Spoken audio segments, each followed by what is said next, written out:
आम्बेडकर आम्बेडकर आम्बेडकर आम्बेडकर आम्बेडकर इतना नाम अगर भगवान का लेते हैं तो 7 जन्मों तक स्वर्ग मिल जाता है।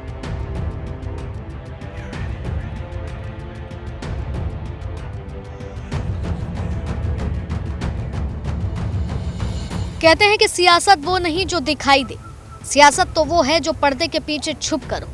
जो शायद दर्पण रखने के बाद भी दिखाई ना दे।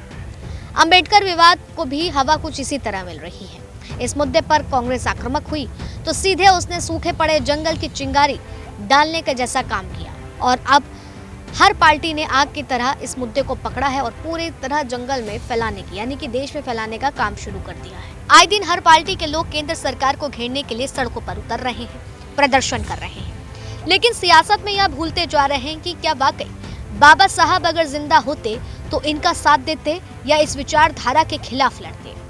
खैर, ये बात का विषय है, लेकिन इस बीच जब कांग्रेस इस मुद्दे पर अपनी वोट की रोटियां सेकने में लगी थी तो इस बीच दलितों की बड़ी पार्टी खुद को बताने वाली यानी कि बसपा पार्टी सुप्रीमो भी मायावती सरकार खिलाफ बोलती हुई नजर आई हैं। साथ ही कांग्रेस पर भी बिफरती हुई नजर आई। ऐसे में आकाश आनंद का गुस्सा भी फूटता हुआ नजर आ रहा है और इस गुस्से में बात है कांग्रेस के दिखावे की, कांग्रेस के प्रोपेगेंडा की।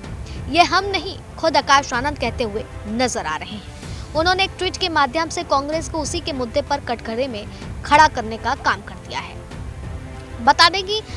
बसपा की अध्यक्ष मायावती ने भतीजे और बसपा नेशनल कोऑर्डिनेटर आकाश आनंद ने कहा है कि करोड़ों शोषित, वंचितों और गरीबों के लिए बाबा साहब डॉक्टर भीमराव अम्बेडकर जी भगवान हैं, लेकिन वोटों के लिए उनके नाम का इस्तेमाल करना आजकल एक फैशन हो गया है। उन्होंने कहा कि पहले देश में गृह मंत्री अमित शाह ने सदन में उनका अपमान किया, फिर राहुल गांधी और प्रियंका गांधी ने हमारी नीली क्रांति को फैशन शो बना दिया है और उसके बाद अरविंद केजरीवाल ने बाबा साहब की छवि के साथ छेड़छाड़ की है। देश के दलित, शोषित, वंचित और उपेक्षित के आत्मसम्मान के लिए बीएसपी का मिशन जारी रहेगा। गृह मंत्री अमित शाह को पश्चाताप करना ही पड़ेगा और इसे शेयर करते हुए आकाश आनंद ने अपनी बात को रखा है, जिसमें उन्होंने आम आदमी पार्टी को भी घेरने का प्रयास किया है, कांग्रेस को भी कटघरे में लाकर खड़ा किया है। तो वही पश्चाताप करने की बात गृह मंत्री अमित शाह से कही है कि उनको माफी भी मांगनी पड़ेगी, क्योंकि यहाँ पर दलित, शोषित, वंचितों और